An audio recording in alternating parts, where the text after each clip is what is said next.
fueron arrojadas. En el polvo, bajo el sol de Guanajuato, la abandonaron a su propia hija enferma, como si fuera basura.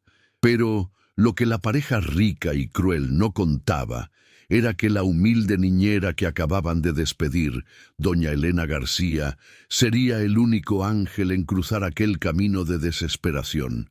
La tomó en sus brazos, convirtiéndose en una fugitiva para salvar a la niña que amaba.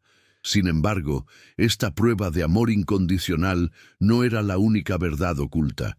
Días después, un documento reveló la mentira de 8 años que cambió el destino de todos. Elena no era solo la nana. Ella era la madre biológica a la que robaron y que ahora se atrevían a descartar. El precio de esta crueldad sería la ruina de los poderosos. El sol de la mañana, un fuego bajo y triste en el cielo de Guanajuato, apenas lograba calentar el polvo que subía de la carretera. Era una autopista sinuosa que cortaba el paisaje árido y montañoso, la única arteria entre la opulencia de la ciudad y la humildad de los pueblitos de la región. En aquel tramo desolado, sin un alma a la vista, la desgracia acababa de plantar su semilla más amarga.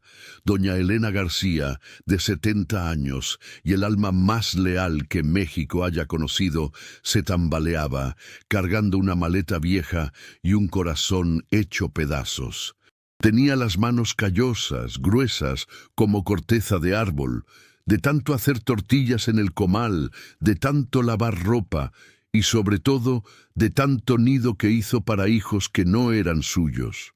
Su vida entera, 20 largos años, había sido dedicada a los Flores Hernández, la familia rica que la despidió hace menos de 1 hora, fríamente, sin gratitud, sin siquiera un gracias de verdad. La ingratitud pesaba más que la maleta, y el dolor del abandono familiar que tanto temía para la vejez la golpeó como un rayo a mediodía. «Ay, Dios mío», murmuró, sintiendo el nudo en la garganta. Pero la vida, siempre dando vueltas inesperadas y crueles, había reservado un golpe aún más bajo. A pocos metros, al borde de la carretera, bajo el sol implacable que empezó a castigarle la cabeza, había una figura pequeña, encogida, como un pajarito herido. Era Isabel, la niña de 8 años que Elena había criado desde la cuna, a quien llamaba cariñosamente Mija, y de quien era la única figura de amor real. El shock le desgarró el alma a Elena, haciéndola detenerse a pocos pasos, sin poder creer lo que sus ojos veían. Isabel estaba sentada sobre una pequeña y raída bolsa de tela, pálida, con los labios secos y los ojos entrecerrados por la fiebre. Su cuerpo delgado temblaba, incluso bajo el calor, una señal clara de la enfermedad crónica que la familia Flores Hernández tanto se esforzó por esconder de sus vanidosos círculos sociales. El lujo y el glamour de la mansión en Guadalajara parecían haber escupido a aquella niña a la cuneta polvorienta de Guanajuato, como si fuera un defecto a ser descartado. ¡Qué barbaridad!, exclamó Elena corriendo. El terror le heló las venas. No podía ser un accidente. La niña estaba abandonada, dejada allí para ser encontrada o, peor aún, ignorada. La pequeña bolsa al lado de Isabel y la ausencia de cualquier adulto gritaban la verdad. Ricardo y Sofía, los patrones que valoraban la imagen por encima de todo, se habían deshecho de la hija enferma cuyo costoso tratamiento y condición de salud amenazaban la perfección de su estatus social. El sacrificio de Elena, su lealtad inquebrantable, no había valido nada, y ahora su Mija estaba a merced de la crueldad del mundo. El instinto maternal, aquel que la ingratitud nunca pudo matar, habló más fuerte que la razón. Elena soltó su propia maleta y con la fuerza de un amor que mueve montañas, se arrodilló en el polvo caliente. Tocó el rostro de Isabel, que ardía en fiebre, y sintió el peso del dolor de aquella niña.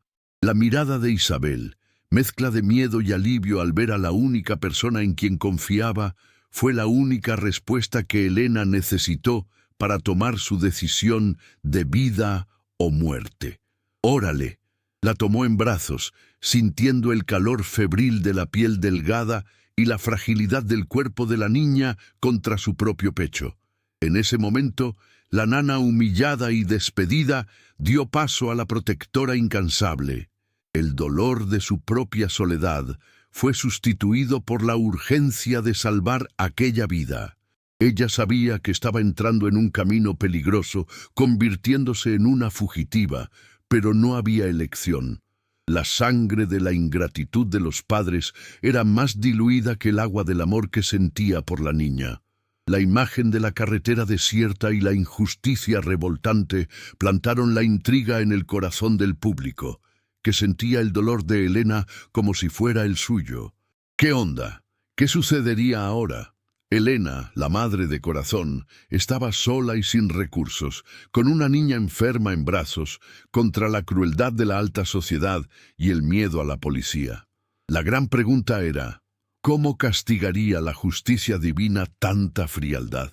Si estás viendo ahora, suscríbete al canal, deja tu like y cuéntanos en los comentarios de qué país nos acompañas, para que juntos podamos celebrar el valor de la familia y la lealtad.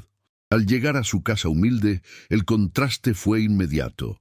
El patio, con el olor a tierra mojada y pan dulce, era lo opuesto a la frialdad marmolada de la mansión. Elena acostó a Isabel en su cama simple, cubriéndola con la única manta caliente que poseía. El sonido de la tos seca de la niña llenaba el silencio del ranchito. Necesitaba medicamentos caros, un médico, un milagro. Durante 20 años, Elena fue el pilar invisible de la casa de Ricardo y Sofía. Era la primera en despertar, encendiendo el fuego para cocinar los frijoles y las tortillas fresquitas, y la última en acostarse, siempre después de verificar si Isabel, su pequeña mija, dormía tranquila. Su día a día era una procesión de sacrificios silenciosos. Misa de las 6 de la mañana en la parroquia de San Sebastián, un rosario rezado en secreto en el cuartito estrecho de servicio, e incontables horas dedicadas a educar y amar a la niña. Para Elena, la verdadera riqueza no estaba en las joyas de Sofía, sino en la sonrisa pálida de Isabel. El contraste entre las dos vidas era abismal. Mientras Elena vestía sus faldas largas y su inseparable rebozo, viviendo con lo mínimo, Ricardo y Sofía derrochaban en cenas de gala y viajes internacionales, siempre preocupados por mantener las apariencias. Para ellos, Elena era solo una empleada doméstica, un costo necesario. Nunca entendieron que la niñera no trabajaba por dinero, sino por amor. El pequeño salario que recibía era guardado con rigor para una vejez que imaginaba ser tranquila, cuidando de su huerto y rezando por todos. El amor de Elena por Isabel nació el primer día. Cuando la bebé llegó a la mansión, Sofía estaba más interesada en recuperarse para un evento social que en sostener a su hija. Fue Elena quien tomó a la recién nacida en brazos y sintió la conexión instantánea, un lazo inexplicable de piel y alma. Ella cantaba las viejas canciones de cuna mexicanas, las que su propia madrecita cantaba, y enseñaba a la niña las historias de los santos, mientras Ricardo y Sofía estaban ausentes, física y emocionalmente. Para Isabel, Elena era la única referencia de afecto. La niña, delgada y frágil a causa de la enfermedad cardíaca, buscaba refugio en los brazos de la niñera siempre que la tos la atacaba o el miedo la dominaba. Llamaba a Elena Mamá Elena, en secreto, un título que la nana guardaba como su tesoro más precioso, la validación de todos sus sacrificios. Este lazo se formó a espaldas de los padres biológicos, que veían a su hija como un estorbo, una señal de debilidad en su mundo de perfección forzada. Los patrones, Ricardo y Sofía, eran la personificación de la ingratitud.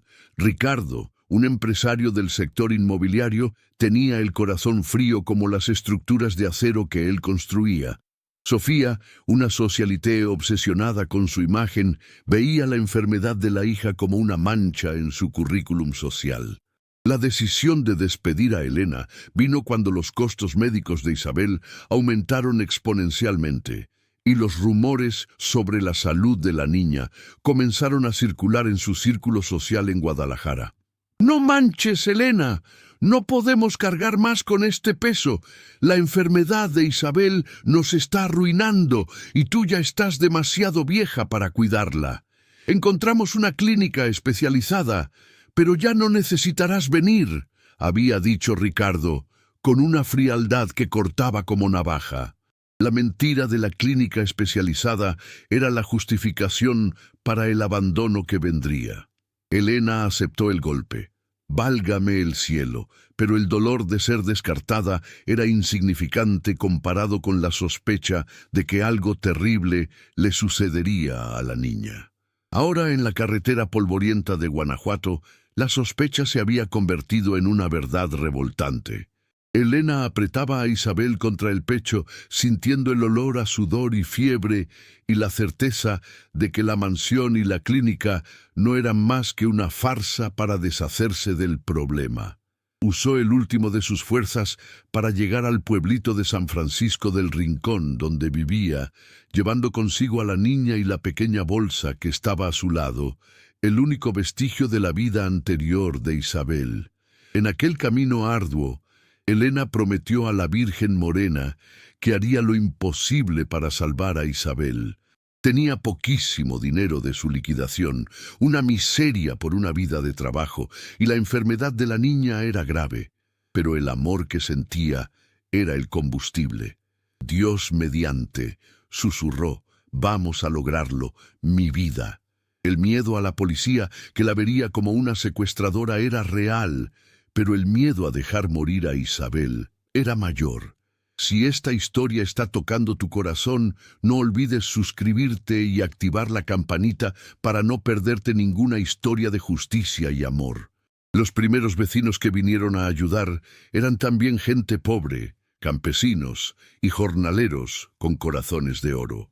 Doña Lupita, la vendedora de tamales del tianguis local, y don Toño, el albañil de la esquina, trajeron té de hierbas y atole caliente.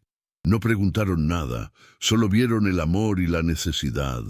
Ese sentido de comunidad, la verdadera riqueza del pueblo, rodeó a Elena e Isabel como un escudo contra el mundo cruel que las había abandonado. Pero la pregunta quedaba suspendida en el aire húmedo. ¿Por qué Ricardo y Sofía abandonarían a su propia hija? La respuesta no estaba en las mentiras que contaban, sino en algo mucho más antiguo y doloroso, un secreto enterrado que estaba a punto de salir a la luz. La pequeña bolsa que Elena había traído consigo guardaba más que las ropas de la niña. Guardaba la llave para la ruina de los Flores Hernández y la redención de doña Elena García. El acto de abandono en la carretera no fue un impulso momentáneo. Fue la cúspide de meses de frialdad y planificación cruel por parte de Ricardo y Sofía.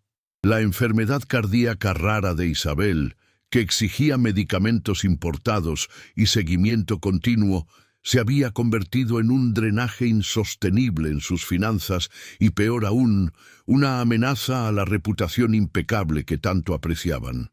La pareja, que se presentaba como modelo de filantropía en Guadalajara, no soportaba la idea de que el público supiera que su hija era imperfecta y que exigía sacrificios.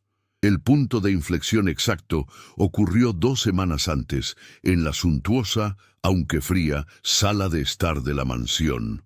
Ricardo, leyendo un informe de gastos médicos que alcanzaba valores astronómicos, arrojó el papel sobre la mesa de mármol con furia contenida. «¡Basta, Sofía! No podemos sostener más esto. Estamos casi teniendo que vender el terreno en Querétaro por culpa de una niña que solo nos da problemas y cuesta dinero. Ya perdimos un contrato en Monterrey porque tuve que cancelar el viaje para ir al hospital». Su voz, antes controlada, resonó en la casa vacía de afecto. Sofía, más preocupada en no arruinar su maquillaje que por su hija, respondió con indiferencia gélida. «¿Y qué haremos? No podemos simplemente dejarla en un internado cualquiera. El escándalo sería nuestra ruina social. ¿Qué van a pensar los López y los Martínez?» La crueldad de ellos residía justamente en la preocupación por la imagen. Lo que el mundo pensara era más importante que la vida de su propia carne y sangre. Fue Ricardo quien, con la frialdad de un mercader, propuso el plan abominable. Recordó a la niñera, doña Elena, que estaba a punto de ser despedida.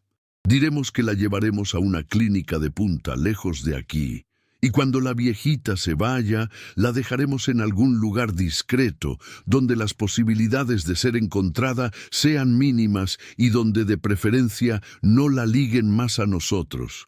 Es una carga, silbó, mostrando la total falta de alma. El despido de Elena fue solo la preparación del terreno para el crimen. La dispensa de la niñera, que amaba a Isabel incondicionalmente, fue el primer paso para garantizar que no habría testigos leales cerca cuando el acto final de crueldad se ejecutara. Aquella mañana, Ricardo la despidió con un sobre flaco, sin un apretón de manos, obligándola a irse inmediatamente bajo el pretexto de que debía liberar el cuarto de servicio para una remodelación. El momento más doloroso para Elena, que ya sentía el dolor de la ingratitud de los hijos, fue la última mirada a Isabel a través de la puerta del cuarto. La niña, ya febril, le saludaba con su manita débil, sin entender por qué mamá Elena se iba. Elena se tragó el llanto, prometiendo volver, sin imaginar que la niña sería arrojada a su propio camino de partida en cuestión de horas. La pareja ejecutó el plan con precisión calculada. Bajo la excusa de una consulta médica de emergencia, subieron a Isabel al coche y se dirigieron a la carretera de Guanajuato, lejos de las miradas curiosas de Guadalajara. La niña, débil y con el pecho adolorido, preguntaba: «¿A dónde vamos, papá? ¿Mamá Elena vendrá?». Ricardo respondió con una mentira ensayada: «Vamos a una casa de campo, mija. Necesitas aire puro». Sofía no dijo nada. Solo miraba hacia adelante, su semblante duro como piedra. Al llegar al punto desolado de la carretera que cortaba el ejido, donde sabían que el movimiento de coches era casi nulo, Ricardo detuvo el vehículo abruptamente. Sacó a Isabel del coche, entregándole la pequeña bolsa de tela con algunas migajas de comida y la manta vieja. «Espera aquí, Isabel. Papá necesita arreglar una llanta ponchada y mamá va a buscar ayuda. Quédate quietecita», instruyó, la voz extrañamente suave, lo que hacía la crueldad aún mayor. La niña, inocente, obedeció, sentándose en el polvo caliente, ya sintiendo el cuerpo flaquear por la fiebre alta. El coche de los Flores Hernández aceleró, levantando una nube de polvo que se tragó la frágil figura de Isabel. Ella esperó. 5 minutos, 10 minutos, 20 minutos, y entonces la verdad brutal se impuso. El miedo se mezcló con la fiebre. El dolor en el pecho, que antes era solo físico, se convirtió en el dolor del rechazo.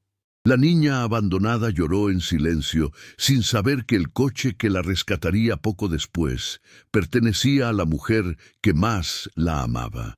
El momento del encuentro de Elena con la niña en la carretera, a pocas horas del abandono, fue la intervención de la justicia divina manifestándose a través de la más humilde de las criaturas. El mal planeó la tragedia, pero el destino, bajo la vigilancia de Dios, hizo que el camino de la bondad cruzara el de la ingratitud. Elena no solo estaba rescatando a Isabel, estaba frustrando el plan de 2 almas frías.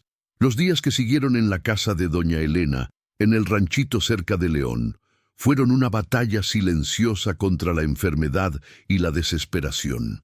El cuerpo de Isabel ardía en fiebre y la respiración era superficial y dolorosa, un sonido que rompía el silencio de la noche y atormentaba a la nana. Elena, que apenas tenía dinero para comprar pan dulce y frijoles, se vio enfrentando la realidad brutal de la enfermedad crónica de la niña, que exigía medicamentos que valían más que toda su vida de trabajo.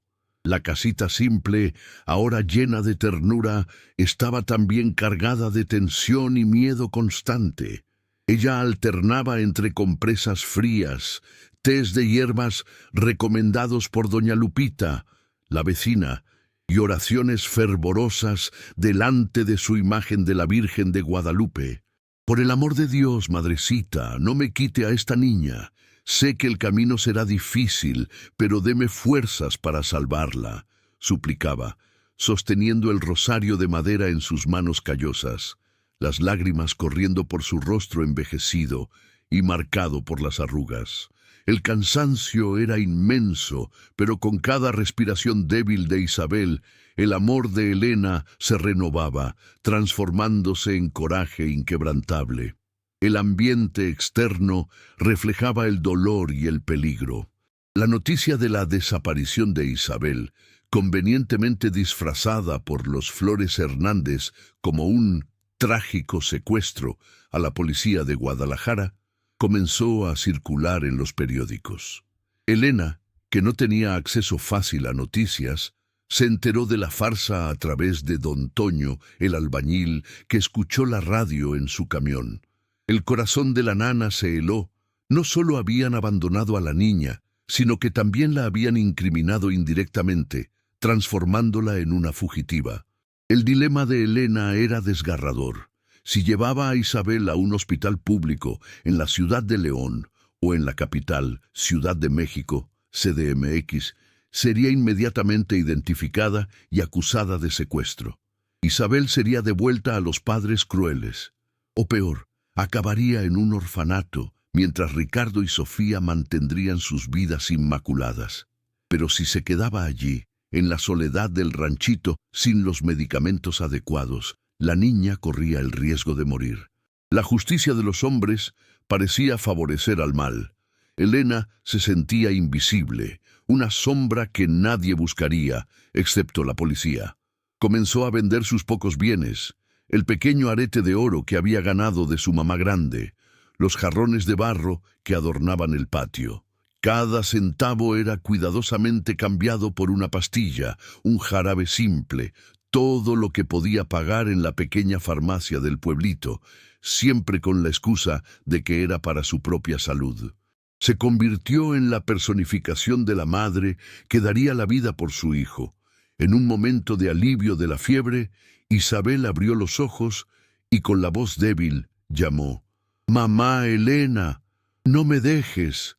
Aquellas palabras eran más poderosas que cualquier riqueza, la validación de todos los años de sacrificio. Elena acarició los cabellos enmarañados de la niña, llorando silenciosamente. «Nunca, mi cielo. Tu mamá Elena no te va a dejar. Con el favor de Dios, vamos a estar bien». Con cada tos, con cada gemido de dolor de la niña, la rabia de Elena por los Flores Hernández aumentaba, mezclada con una profunda tristeza. ¿A poco podían ser tan fríos? ¿Cómo pudieron traicionar la lealtad y el amor de una niña? Elena, que siempre valoró la fe y el respeto a los mayores, se sentía ultrajada en sus valores más sagrados. Miraba el altar de la Virgen y pedía una señal, por una intervención que solo la justicia divina podría traer. Los vecinos, a pesar de pobres, continuaban siendo su ángel protector. Don Toño, el albañil, que tenía un buen corazón, trajo un termómetro robado de una obra y algunos cobertores más gruesos. Doña Lupita, la de los tamales, dejaba un tazón de pozole en la puerta todas las mañanas. La solidaridad de la colonia pobre era el antídoto para la maldad de la alta sociedad. Elena se sentía agradecida por no estar completamente sola, reafirmando su deseo de comunidad. En esa misma semana, en la mansión en Guadalajara, Ricardo y Sofía escenificaban el luto con perfección. Lágrimas secas para las cámaras, entrevistas llorosas sobre el secuestro y la extorsión, que según ellos vendría. Temían más la pérdida de su imagen que la pérdida de su hija. El contraste entre la frialdad ostentada en Polanco y el calor humano desesperado del ranchito de Guanajuato era la prueba de la podredumbre moral que consumía a los ricos. Una noche, mientras intentaba hacer que Isabel bebiera un poco de atole de arroz, Elena notó la pequeña bolsa de tela que la niña llevaba en la carretera. Estaba escondida debajo de la cama. Era la bolsa que Ricardo le había dado antes de abandonarla. Estaba llena de juguetes viejos, un oso de peluche desgastado y un pequeño libro de dibujos. Elena, que necesitaba una pista médica, comenzó a revisar la bolsa con las manos temblantes. Lo que buscaba era una receta médica, una indicación del tratamiento correcto para la enfermedad del corazón. Lo que encontró fue mucho más chocante. En el fondo de la bolsa, entre un pañuelo y una medalla de San Antonio, estaba un pequeño objeto de cuero, con la cubierta manchada de tierra, un diario. La curiosidad y la necesidad de Elena se mezclaron, y ella dudó por un segundo. ¿Sería una invasión de la privacidad? Pero el estado grave de Isabel exigía urgencia. Elena abrió el diario, esperando encontrar solo desahogos de una niña solitaria. Las primeras páginas hablaban de mamá Elena, de su comida, de sus historias, pero en medio del diario había algo duro y doblado a toda prisa, escondido entre las hojas. Era un documento. El corazón de Elena se aceleró. La luz tenue de la lámpara apenas iluminaba el papel amarillento y arrugado. Lo desdobló, las manos sudando. No era un papel cualquiera. Era un acta de nacimiento, con el nombre de Isabel Flores, pero con una anotación manuscrita y una firma de abogado fechada de 8 años atrás. Aquel pedazo de papel simple se transformaría en la bomba que destruiría la vida perfecta de los Flores Hernández. Lo que estaba escrito en aquel documento no solo probaba la crueldad de Ricardo y Sofía, sino que también reescribía la historia de la humilde nana. Aquel papel era la prueba de ADN de su alma. Elena miró a la niña, febril y frágil, y al documento en sus manos, y el shock la hizo tambalear. El plan cobarde de la pareja de Guadalajara estaba a punto de desmoronarse bajo el peso de la verdad. Doña Elena tembló al leer lo que estaba escrito en el documento amarillento.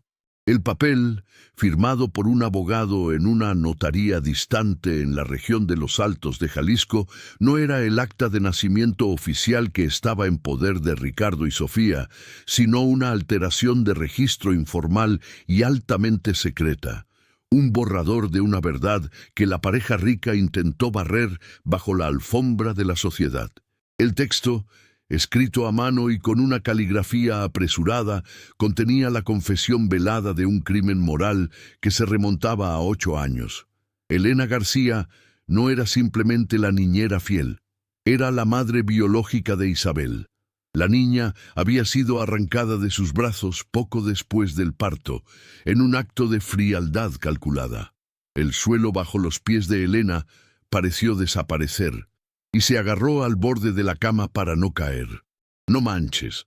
El mundo de Elena, construido sobre la lealtad y el sacrificio, se derrumbó y se reconstruyó en segundos. Flashbacks vinieron con la violencia de un trueno en una noche oscura. El recuerdo de la juventud humilde en un ejido olvidado. El embarazo secreto fruto de una relación amorosa de clase diferente. El desespero financiero y el miedo al juicio de la iglesia y la comunidad. Recordó la ayuda generosa de Sofía, que en la época era estéril, y la convenció de entregar a la niña en adopción secreta por una cantidad que parecía una fortuna, bajo la promesa cruel de que Elena podría quedarse cerca, como la nana. La pareja usó la pobreza de una joven para robar su maternidad y garantizar que la niña creciera dentro de los rígidos estándares sociales que les eran convenientes. La pareja rica, obsesionada con la pureza del linaje y la mantención del patrimonio, temía que la hija biológica de Elena, cargando el estigma del origen humilde y del nacimiento fuera del matrimonio formal, pudiera enamorarse de un hombre que no fuera de su círculo social, lo que arruinaría las posibilidades de un futuro matrimonio arreglado. El diario con la certificación no oficial era la prueba del mayor crimen moral. la usurpación del amor de madre y la manipulación del dolor de una joven pobre, todo para satisfacer su avaricia y vanidad. La injusticia no era solo el abandono, era la vida entera de Elena, basada en una mentira arquitectada por ellos. Las lágrimas de Elena cayeron no solo de tristeza, sino de una santa indignación que jamás había sentido. La ingratitud de Ricardo y Sofía era mucho más profunda que el simple despido de una empleada. Era la frialdad de quien roba la vida de un ser humano y luego la arroja a la basura. Aquel documento era la voz de la justicia divina manifestándose en la oscuridad del ranchito, la prueba material que tanto clamaba. «¡Válgame el cielo, qué barbaridad!», la nana susurró, la voz embargada, sintiendo la fuerza ancestral de todas las madres traicionadas. Su cuerpo cansado fue invadido por una energía que solo el amor de madre puede proporcionar. El objeto clave, el diario de cubierta manchada conteniendo la verdad, era ahora su escudo contra la ruina y su espada para la redención. Elena, que antes temía a la policía por ser vista como secuestradora, ahora tenía el único elemento que Ricardo y Sofía temían más que a la muerte: la revelación de su hipocresía y su crimen. El descubrimiento de que Isabel era su hija biológica cambiaba todo el juego, transformando a la humilde nana en una madre desesperada y legalmente fundamentada para la disputa, aunque el camino legal fuera largo y peligroso. Aquel papel reencendía no solo la esperanza de salvar a Isabel de la enfermedad, sino también la oportunidad de recuperar su honor y su maternidad robada. En ese momento, la nana humillada de Guanajuato se transformó en una guerrera silenciosa, impulsada por la fuerza que la fe y el amor materno le daban. Guardó el documento junto a su rosario de madera, sintiéndose protegida por la Virgen Morena. Su misión había cambiado drásticamente, de salvar a la niña de un destino trágico a luchar por mi hija y exponer la verdad. Sabía que necesitaba encontrar un abogado honesto y discreto, pero el estado de salud de Isabel era grave y la fiebre no daba tregua. Tenía que actuar antes de que la mentira de los Flores Hernández prevaleciera y sellara el destino de su pequeña mija. Pero lo que Elena no podía saber era que mientras ella descubría el secreto en la soledad de su ranchito en el interior de Guanajuato, Sofía, la patrona, ya estaba de camino a la región, invadida por el pánico. Ricardo la había presionado. La salud de Isabel estaba empeorando y el riesgo de escándalo e investigación policial estaba aumentando. Sofía no quería a la niña de vuelta, pero estaba determinada a encontrar a la nana y a la niña para controlar la situación y sofocar la historia antes de que explotara. El enfrentamiento estaba a punto de ocurrir y sería la prueba final de la justicia. Impulsada por la verdad chocante del diario de cubierta manchada, Elena comenzó su escalada hacia la redención. El poco dinero que le quedaba fue usado para una consulta de urgencia con un médico antiguo del pueblo, un hombre bondadoso que prometió discreción a cambio de rezos. Confirmó el diagnóstico grave de Isabel y prescribió un tratamiento que exigía reposo absoluto y, crucialmente, medicamentos que Elena jamás conseguiría comprar, incluso vendiendo todo lo que tenía. La vida de su hija biológica dependía ahora de un milagro material, y Elena sabía que la única fuente de ese milagro era la familia que la había robado.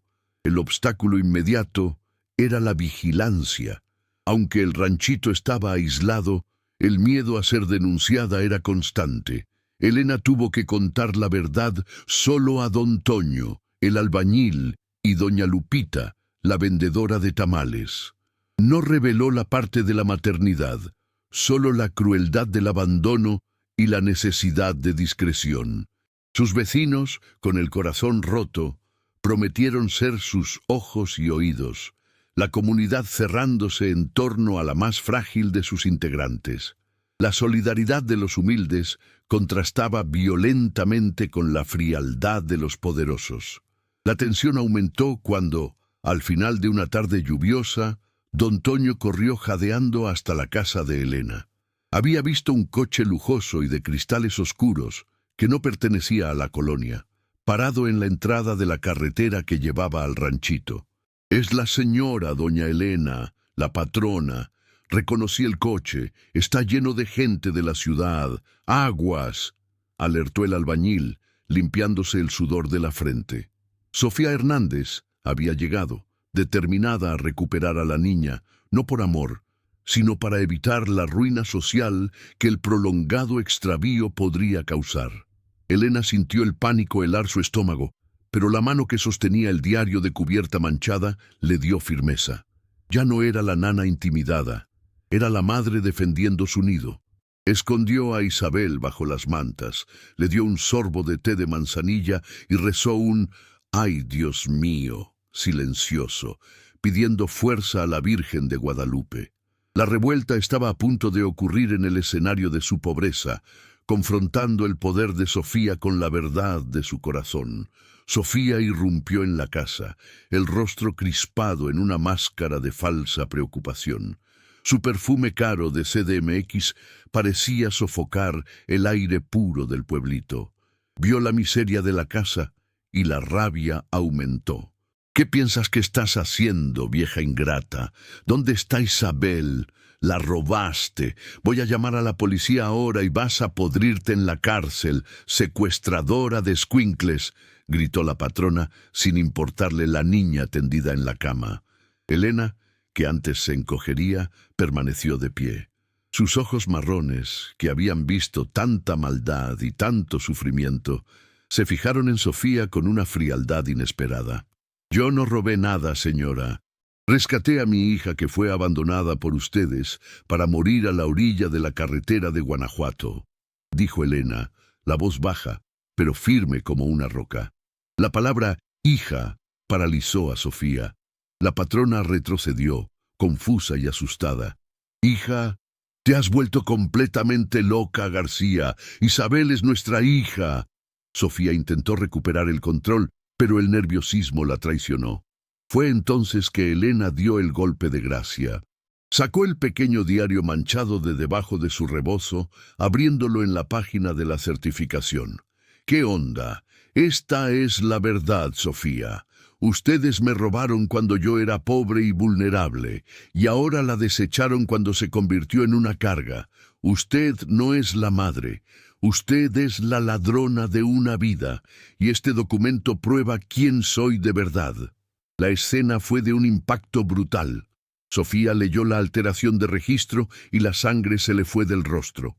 El plan de años, la vida de mentiras, todo estaba expuesto en las manos callosas de una nana que ella juzgaba insignificante.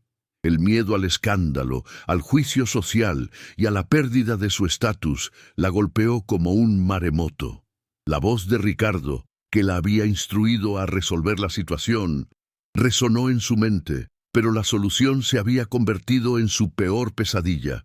En este instante crucial, Isabel, que estaba semidormida, abrió los ojos y vio el terror en el rostro de Sofía y la fuerza serena en el rostro de Elena.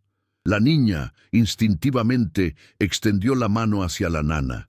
«Mamá Elena, no me dejes», susurró con dificultad, un hilo de voz pero que resonó como un martillo en la conciencia de Sofía.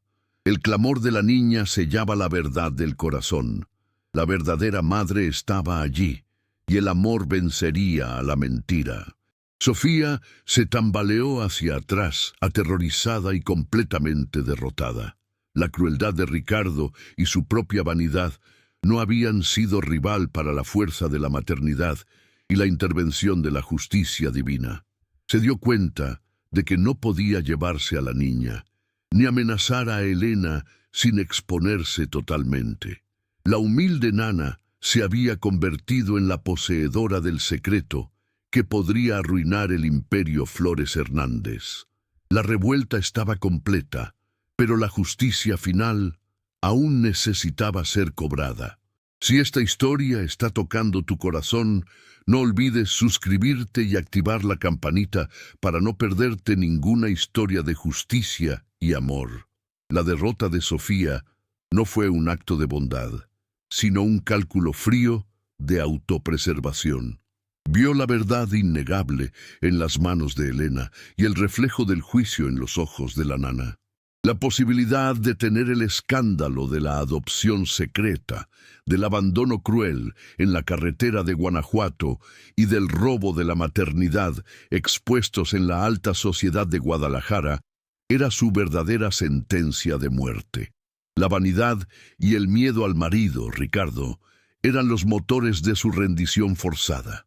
Dejó la casa humilde de Helena en llantos de humillación, sin la niña, pero llevando la amenaza de vuelta a Ricardo. El enfrentamiento final ocurrió 2 días después. Helena, aconsejada por don Toño a buscar un abogado ético y discreto en la ciudad de León, consiguió el contacto de una abogada de familia, la licenciada Teresa Sánchez, conocida por defender a los pobres contra los poderosos. Con el diario de cubierta manchada y el testimonio de los vecinos sobre el abandono, la abogada tenía pruebas suficientes. Convocó a Ricardo y Sofía a una reunión urgente, no para negociar, sino para presentar el chantaje moral. El empresario, pálido de furia y miedo, compareció. La escena decisiva tuvo lugar en un pequeño escritorio modesto en León, lejos de los lujos de Polanco. Ricardo, con su traje caro y su arrogancia habitual, intentó intimidar a Helena. «Devuelve a la niña, García, y te daré el triple de lo que prometí. De lo contrario, serás acusada de robo y haré que esa abogada arda en el infierno legal». Su voz era un rugido, pero Helena no se movió, sosteniendo el pequeño rosario en las manos. La licenciada Teresa intervino calma e implacable. «Señor Flores, la cuestión no es dinero, es un crimen. Tenemos la prueba de que la niña, que usted afirma ser su hija, fue abandonada bajo el sol en una carretera desierta, un acto que constituye intento de homicidio y abandono de incapaz. Y tenemos el testimonio, aunque informal, de que doña Helena es la madre biológica. Lo que usted realmente teme es la ruina social, la investigación federal y la pérdida de su patrimonio». La abogada de defensa declaró, poniendo el documento y fotos de la niña enferma sobre la mesa. Ricardo se desmoronó.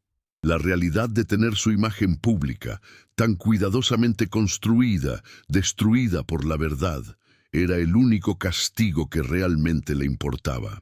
Su poder financiero y social era la única cosa que él valoraba, y Helena, la nana que él había descartado como basura, era ahora su jueza.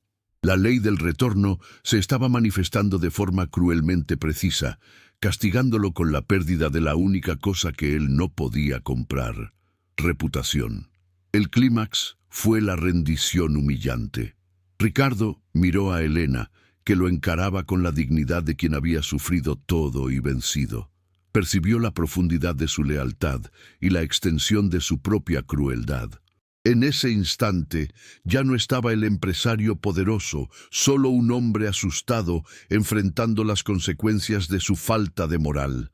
Sabía que necesitaba un acuerdo. El público sintió la catarsis. La villana Sofía había sido humillada y el villano Ricardo estaba acorralado. La victoria de Helena no era solo sobre recuperar a su hija, sino sobre ver la justicia moral ser hecha contra la ingratitud y la frialdad del dinero. La nana que se sacrificó la vida entera estaba finalmente siendo validada, probando que el corazón vale más que el oro. Si valoras a tus padres, deja tu comentario y comparte este mensaje. El acuerdo final, mediado por la licenciada Teresa Sánchez, fue la prueba cabal de la victoria de la justicia sobre la avaricia. Para evitar la ruina social y la exposición pública del abandono criminal, Ricardo y Sofía fueron forzados a aceptar las condiciones de Helena. Isabel quedaría permanentemente bajo la guarda legal de su madre biológica, doña Helena García. y la familia Flores Hernández debería costear todos los gastos médicos de la enfermedad cardíaca de Isabel, de por vida, con los fondos depositados en una cuenta de custodia supervisada. Además, una compensación financiera significativa fue depositada en la cuenta de Elena, no como pago, sino como indemnización por la maternidad robada y por el despido injusto. Aquel dinero, que Elena jamás buscó por avaricia, garantizó que Isabel tuviera acceso a los mejores tratamientos y pudiera vivir con dignidad y seguridad junto a la única persona que la amó de verdad. Elena no se mudó a una mansión.